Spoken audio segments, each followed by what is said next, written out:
bem, amigo ouvinte, eu quero convidar você a pegar.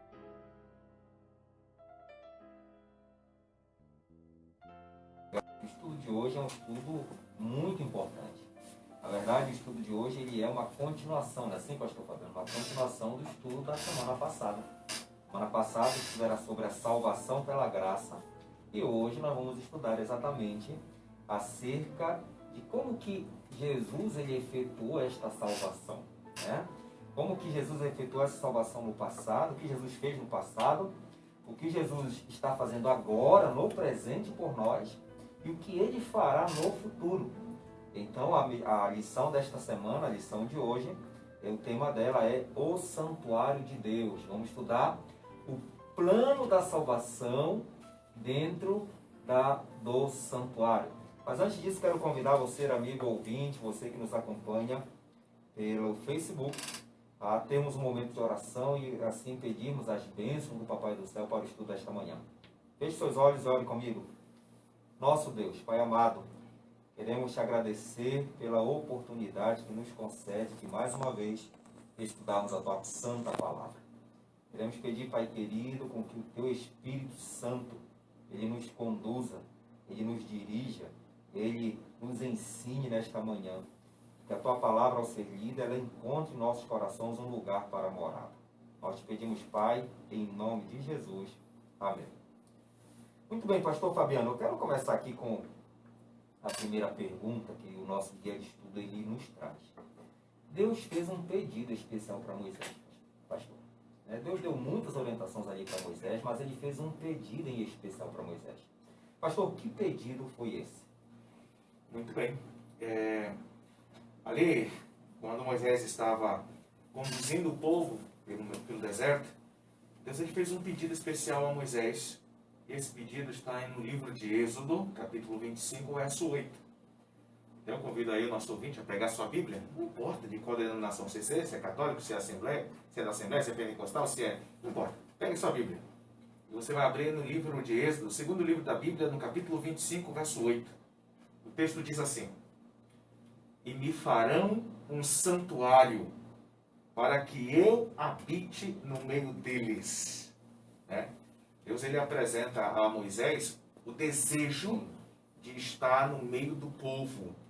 Deus está se mudando da sua residência oficial para a nossa vizinhança, para habitar em tendas, juntamente com Moisés, juntamente com Israel, ali no deserto.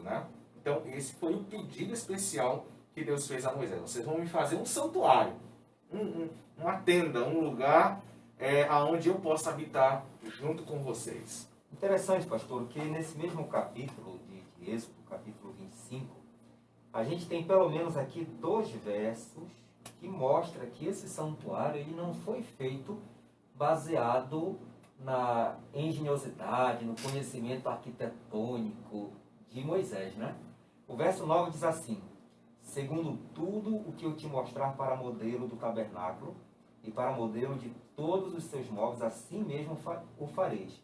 E o verso 40, desse mesmo capítulo, nosso amigo ouvinte, o nosso amigo internauta pode acompanhar conosco, parece que Deus até ratifica isto, dizendo assim: vê, pois, que tudo faças segundo o modelo que te foi mostrado no monte. Então havia um modelo, pastor, havia uma planta, tanto do prédio como seria, e como foi lido aqui no verso 9, inclusive dos móveis que estariam ali no tabernáculo, é isso mesmo? Exatamente. Na verdade, eu vejo assim, ali no monte, Deus deu a oportunidade para que Moisés pudesse vislumbrar algo, ver, com seus próprios olhos, um modelo. Isso nos dá uma dica, nos faz pensar na possibilidade dele estar vendo um santuário em algum outro lugar. Sim. Não podemos afirmar com base só nesse texto aqui, mas acredito que temos mais textos aí pela frente. Mas aqui nos dá essa dica, que ele viu algo, que ele assistiu algo, que ele percebeu algo, que Deus mostrou ali naquele monte, e que ele deveria reproduzir na terra aquilo que seria chamado de tabernáculo terrestre. Muito bem. E, pastor, os capítulos seguintes, na verdade, já desde esse capítulo 25 de Êxodo, 26, 27, até o capítulo 40, a gente encontra com detalhes, né? Essa descrição de como seria o santuário, quais seriam os móveis que ali estariam presentes. A gente aqui não vai ter tempo de ler, naturalmente, detalhe por detalhe, mas o nosso guia, ele traz assim um resumo. Por exemplo, o santuário, como você falou ainda há pouco, seria uma tenda móvel, né? Ela, então, seria dividida em duas partes, dois compartimentos. Exatamente. Ela seria dividida em dois compartimentos. Tá? O primeiro compartimento se chamaria lugar santo. Sim. E o segundo compartimento mais interior seria chamado de lugar santíssimo. Mas essa estrutura estaria dentro de um local mais amplo, Sim. né? Cercado, e toda essa área externa seria chamado de pátio. Entre a porta e até a construção teria ali um espaço, nós chamamos de pátio, né? Certo. Pátio. Pastor, o que objetos ou que móveis tinha ali no lugar santo? No lugar santo, eu queria até lhe fazer um desafio. Sim. Porque existiam alguns móveis também dentro do pátio. Então vamos começar do pátio para o lugar santo. Sem nenhum problema. Vamos começar no pátio. Quais os móveis encontrados no pátio? No pátio, nós encontramos ali o primeiro altar, que era chamado de altar de holocausto. Sim. Nesse altar era onde o pecador vinha e trazia a sua oferta, e ali ele confessava os pecados e ele mesmo degolava, cortava ali o pescoço. Mais à frente você vai ter uma bacia de bronze com água.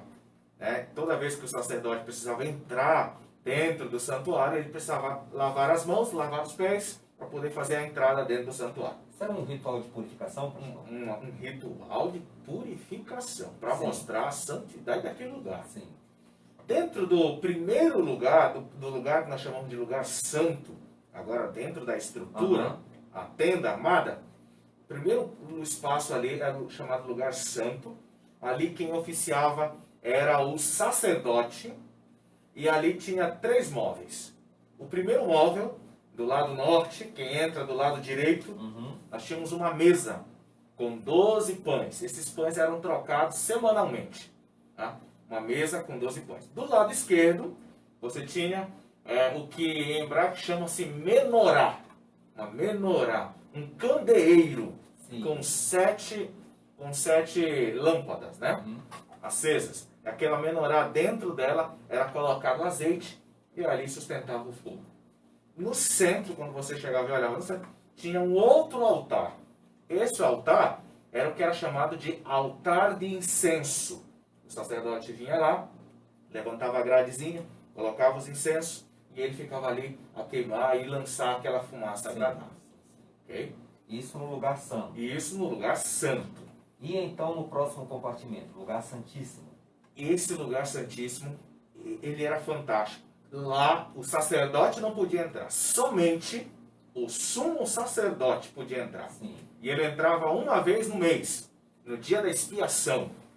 Lá dentro do lugar santíssimo tinha a Arca da Aliança.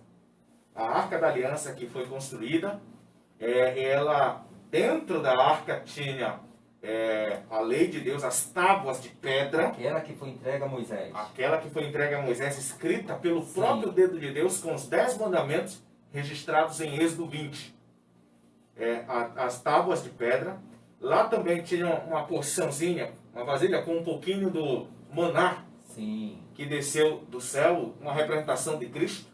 E também estava ali o bordão de Arão, o sumo sacerdote, né? Que foi colocado posteriormente, né? E em cima dessa tampa, dessa arca, existia uma tampa que nós chamamos de propiciatório. E em cima dessa tampa, 2 anjos, né? Voltado um para o outro, olhando meio que para baixo, e sobre essa tampa ali, um brilho celestial chamado Shekinah. Sim, sim, Tá? sim. Era esse o móvel, o único móvel que nós tínhamos ali no lugar santíssimo. Certo. Agora, pastor, no capítulo 29 de Êxodo, o verso 38, eu vou ler aqui o verso 38, e diz assim: Isto é o que oferecerás sobre o altar: 2 cordeiros de 1 ano, cada dia, continuamente.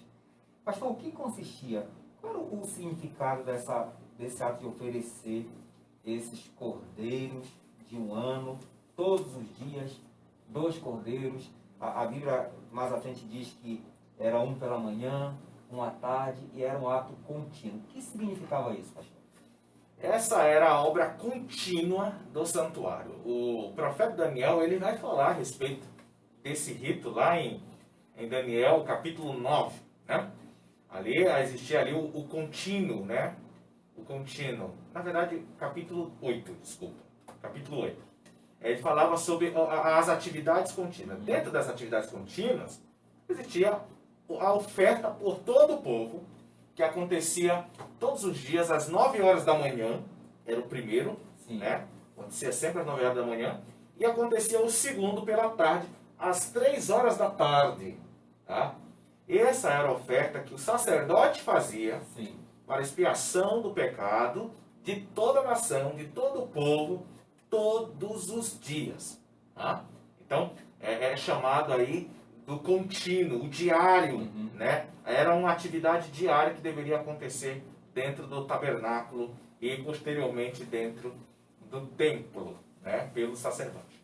Qual era o símbolo desses animais? O que significava esses animais sendo oferecidos em holocausto, em sacrifício diariamente, pastor? É importante a gente lembrar que a instituição do santuário não foi ali no deserto. Essa questão do ritual do sacrifício não foi ali no deserto. O sacrifício de cordeiros, ele começa lá no Éden. Quando Adão e Eva pecaram, né? E eles foram ali inquiridos, onde você está, o que vocês fizeram? Ele vai ali falar no capítulo 3. Logo em seguida é mencionado que um cordeiro foi morto. Por quê? Porque eles foram cobertos de peles de cordeiro, né? Peles. De onde vieram aquelas peles? Obviamente um cordeiro morreu ali. Fica subentendido isso, Sim, sim. que um cordeiro morreu ali.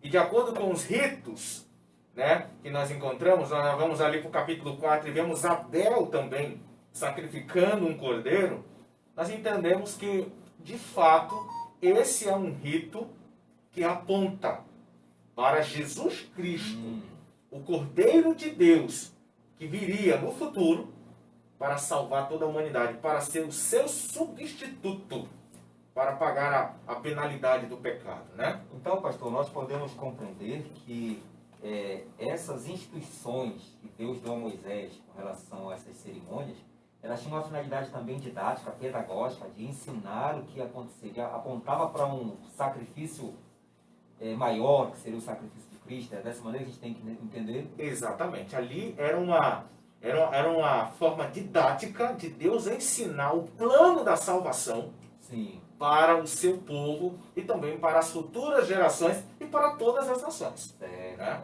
Certo. Agora, pastor, todos os dias isso acontecia, diariamente. Além do cordeiro pela manhã, o cordeiro à tarde. Mas a Bíblia fala, pastor, de uma festa que ela, digamos assim, ela dava o final a um ciclo para iniciar um novo. Que festa era essa, pastor? E qual é a importância dessa festa, especialmente no contexto da salvação, né? Como entender essa questão dessa festa? Essa festa, eu suponho, trata-se do dia da expiação, né? O dia da expiação. Lembre que quando o pecador ele ia, né, apresentar o seu pecado, imagina que eu cometi um pecado. Sim. Eu fui ali, eu bati no meu próximo, saí correndo, fugi, mas antes de chegar na minha tenda, eu me arrependi e agora eu volto, peço perdão a ele, ao quem eu feri, magoei. Pegaria um cordeiro, levaria até o altar, ali junto ao sacerdote, imolaria. O sangue do animal seria aspergido nas pontas do chifre do altar, e então eu estava livre do meu pecado. Certo? Só que preste atenção, o pecado, ele agora não estaria mais sobre um pecador. Entretanto, ele estava registrado no santuário. Então havia um movimento diário, pastor, de, digamos assim, do pecado sendo registrado e maculando de alguma maneira o santuário. Exatamente. Um registro do pecado ficava ali no santuário. Sim. Uma vez que o pecado estava ali registrado, né, o santuário era portador desses pecados, agora, uma vez no ano, chegava o dia da expiação do santuário. Sim. Expiação, o dia da expiação, né? Era o dia da purificação do santuário. E o que é essa purificação do santuário? Era um dia solene, onde todos que estavam ali dentro do acampamento, eles estavam num dia de oração, de aflição, né? O sumo sacerdote fazia todo o ritual, o sumo sacerdote fazia todos os preparativos, e então ele entrava para dentro do véu, ele ia até o lugar santíssimo, né? Com o sangue do cordeiro, e ele ali então jogava, né? Sobre o véu. Sim. E também sobre as pontas ali dentro do lugar santíssimo, para fazer expiação. Essa é uma festa que ainda ocorre, ainda é comemorada. Não ocorre porque não há mais santuário. Sim. Mas ainda é comemorada pelos judeus, no dia da expiação, um dia de aflição. E naquele dia, ao encerrar esse movimento de entrar dentro do santuário, eles saíam. Uhum. E ao retornar, ele era lançado sorte sobre dois bodes, né? Um para o Senhor e outro para Azazel.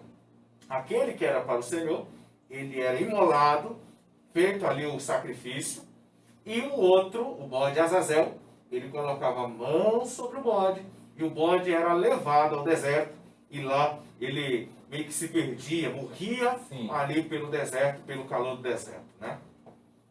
Então, pastor, uma coisa que me chamou a atenção, você falou assim, no bode Azazel era colocado a mão. Quer dizer que aquele outro, o que era para o Senhor, a mão não era imposta sobre ele. Esse para o Senhor, esse bode, ele agora ele não é mais um portador, ele é uma representação, né? Sim.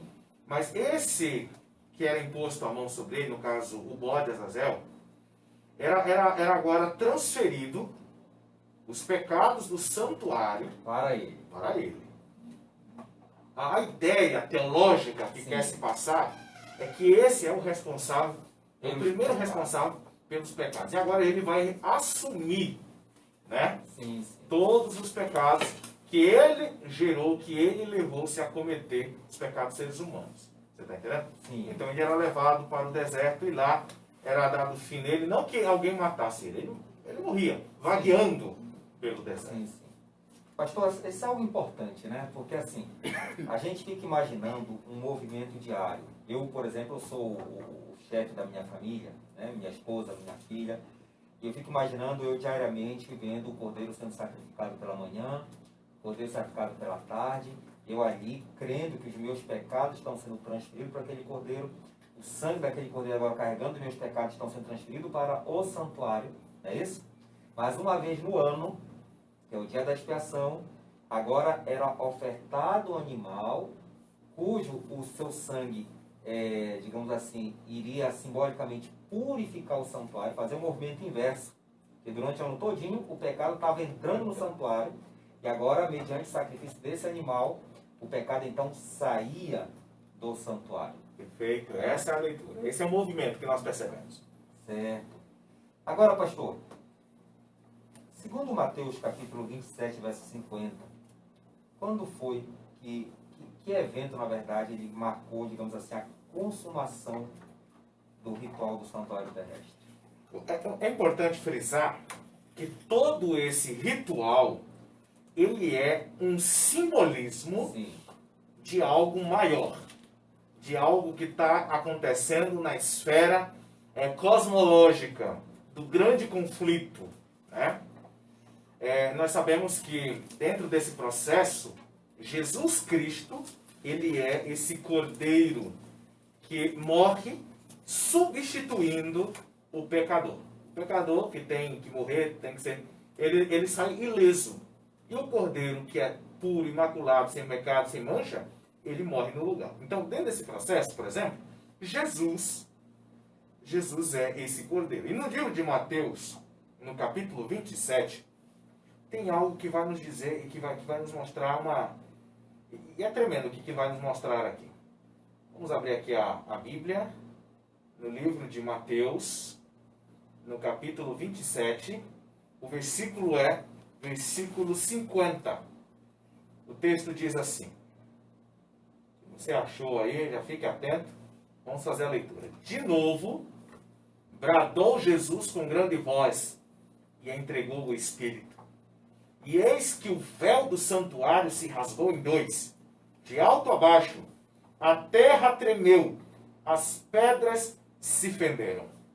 Observe que o relato da morte de Jesus apresenta, primeiro, Jesus morrendo na hora nona. Se você pegar a tabelinha lá de horários, a hora nona é exatamente o horário do sacrifício. Da tarde, seria por volta de 3 horas da tarde. Sim. Foi exatamente na hora nona que Jesus Cristo morreu. Horário do sacrifício da tarde. No momento da morte de Jesus, o texto diz o seguinte, que o véu do santuário se rasgou em dois. Ou seja, aquele véu que fazia a separação entre o lugar santo e o santíssimo rasga-se. Há um grande terremoto em Jerusalém. Sim. Fende-se ali, inclusive o templo, muitas paredes ali estremecem, né? E por que nós entendemos disso aqui? Nós entendemos que naquele momento, o símbolo que acontecia lá no santuário, lá no tabernáculo, no deserto, estava encontrando, né, a sua realidade em Jesus Cristo. Jesus Cristo, o Cordeiro que tira o pecado do mundo, estava morrendo, definitivamente. Não é mais necessário, a partir de agora, que animais morram. Até porque o sangue de animais não tira pecados. Mas o sangue de Jesus é que vai tirar. Eles eram apenas uma representação, um símbolo de Jesus Cristo que viria e morreria por cada um de nós. Então, todo aquele sistema, ele encontrou seu cumprimento em Jesus. Exatamente. Dessa maneira que a gente tem que compreender. Exatamente. Pastor, interessante, você falou isso aqui, e eu aqui abri a Bíblia rápido, aqui em Hebreus capítulo 8, porque até então nós estamos vendo Jesus como sendo o Cordeiro, né? Exato. O Cordeiro, aquele que foi ofertado, o sacrifício em nosso favor, a Bíblia assim ensina. Mas Hebreus capítulo 8, verso 1 e verso 2, ele fala agora de Jesus com uma nova função no santuário, né? Eu vou ler aqui para o nosso amigo ouvinte, para o nosso internauta acompanhar conosco. Hebreus capítulo 8, verso 1 e verso 2 diz assim: Ora, o essencial das coisas que temos dito é que possuímos tal sumo sacerdote que se assentou à destra do trono da majestade nos céus, como ministro do santuário e do verdadeiro tabernáculo que o Senhor erigiu, não o homem. Então parece que o autor de Hebreus agora está, então, falando que Jesus não somente é o sacrifício, não somente é o Cordeiro. Eu lembro da fala do primo de Jesus, né? De João Batista, quando viu Jesus, fala assim: eis o Cordeiro de Deus que tira o pecado do mundo. Acho que é João capítulo 2, verso 9, se eu não me engano. Isso. E agora Paulo está falando aqui, olha, que Jesus agora, ele também é o nosso sumo sacerdote, aquele que ministra. Pastor, diante disso aqui, como a gente entende o plano da salvação? A salvação, ela se completou na morte do Cordeiro, ou a salvação, digamos assim, ela tinha mais alguma etapa, mais alguma coisa que, digamos assim, nos dava esse privilégio da salvação? Aqui é o ponto onde nós divergimos em nossa compreensão de muitos eruditos da palavra de Deus. O sacrifício de Jesus Cristo em si mesmo é um sacrifício completo. Sim. Para a redenção do homem. Tá? Então não precisa que Jesus morra uma segunda vez, uma terceira vez, ou morra toda vez que eu pecar. O sacrifício dele é um sacrifício completo que paga todas a penalidade do pecado sobre a vida de todos os seres humanos. Tá? Então esse é o ponto que nós concordamos. O ponto que discordamos está aqui. É que muitos acreditam que bastou Jesus morrer e está tudo resolvido. E está tudo acabado. Mas no livro de Hebreus vai nos revelar que Jesus Cristo, ele ascende aos céus. E ele assume agora a obra ministerial sacerdotal. E ele está, nesse exato momento, ministrando lá no santuário. Né? Em favor também dos seres humanos. Né? Daqueles que aceitam o sacrifício. daqueles que o aceitam como substituto. Mas agora, ele não é mais o cordeiro. Agora ele é o sumo sacerdote. Né? Dentro desse processo, né, do santuário. Mas aí alguém pode me perguntar, mas pastor, qual santuário Jesus está ministrando? Porque o tabernáculo terrestre Sim. desmontou. O templo de Salomão não existe. Né? E os posteriores templos foram destruídos lá no ano 70. Em qual santuário Jesus está ministrando? Lembre que o primeiro santuário, tabernáculo construído por Moisés, ele é um modelo de algo que ele viu. Sim. E nós acreditamos que Jesus está ministrando nesse tabernáculo, o tabernáculo celestial, né? Que foi modelo para o tabernáculo terrestre. Certo. Pastor, que outra evidência bíblica nós temos então dessa existência desse tabernáculo celestial? Nós vemos ali em Êxodo 25:40, né, uma evidência. Mas assim, a Bíblia apresenta uma outra evidência da existência desse tabernáculo Sim, no céu? Existem muitos textos que vão nos apontar para a existência desse tabernáculo. Mas eu quero apresentar um texto pungente aqui, um texto aqui, para a gente ficar sem dúvida. É Apocalipse capítulo 11, verso 19. Apocalipse capítulo 11, verso 19. Nós temos aqui um texto que vai nos deixar aqui cientes da existência desse santuário. O texto diz assim: abriu-se o santuário de Deus, que está no céu, e no seu santuário foi visto a arca do seu pacto, e houve relâmpagos, vozes, trovões e terremoto, e grande saraivada. Olha só, nós temos aqui o profeta João, na ilha de Patmos, tendo uma visão das cortes celestiais. Deus está mostrando coisas maravilhosas para João. E João diz assim, olha, abriu-se o santuário de Deus que está no céu, e o seu santuário foi vista a arca do seu pacto. Ele viu, primeiro, ele viu o santuário lá. Tá? Alguns afirmam que o céu é um santuário, mas o texto não deixa a gente entender que o céu inteiro é o santuário, mas que no céu há um santuário. Sim. Tem um santuário. E ele viu a arca do Senhor lá no céu, né? Então, o texto está sendo muito claro. Obviamente, ele não está falando do tabernáculo terrestre lá no deserto, não está falando do templo de Salomão, não está falando do outro templo construído por Zorobabel, ou que foi reformado por Herodes e destruído no ano 70, não. Ele está falando de algo celestial, né? A existência de um templo no céu. Muito bem. Olha, que maravilha, viu? Que maravilha poder saber que Jesus não é apenas o cordeiro que foi entregue, que foi morto, mas que hoje ele é o nosso sumo sacerdote, o nosso aquele que ministra em nosso favor e apresenta diante do Pai ele como sendo o sacrifício, porque ele na verdade foi o sacrifício, né, pastor? Pastor, eu quero ler 2 textos aqui para a gente já chegar ao fim do estudo dessa manhã. O primeiro está na carta que Paulo escreve a Timóteo, primeira carta a Timóteo, no capítulo 2, verso 5. Deixa de maneira muito clara esse papel de mediação de Cristo, né? Diz assim: porquanto há um só Deus e um só mediador entre Deus e os homens, Cristo Jesus. Então Jesus hoje é o nosso mediador. É assim? Exatamente. Mas eu fico pensando, pastor, na minha vida. E fico pensando, puxa vida, Jesus morreu por mim, ele é o sacrifício, é o cordeiro que foi entregue na cruz do Calvário pelos meus pecados. E eu fico assim pensando que tantas vezes eu acabo desonrando com os meus pecados, com as minhas faltas, aquilo que Cristo fez por mim, né? Mas há um texto aqui que mostra essa importância de nós termos Cristo como nosso mediador, nosso sumo sacerdote, que está na carta de 1 João, no capítulo 2, verso 1. De maneira muito clara, a Bíblia diz assim: filhinhos meus, estas coisas vos escrevo para que não pequeis. Se todavia alguém pecar, temos advogado junto ao Pai, Jesus Cristo, o justo. Então Jesus Cristo está realizando essa função hoje, né? Exatamente, ele está fazendo essa obra de propiciação. Ele está entre a luz da justiça e a lei de Deus, sabe?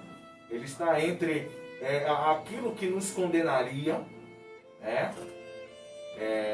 As exigências da lei, né? E Deus, para fazer ali, para clamar por misericórdia. Toda vez que eu e você pecamos, eu costumo dizer assim, toda vez que eu e você pecamos, nós podemos recorrer ao nosso advogado, Jesus Cristo.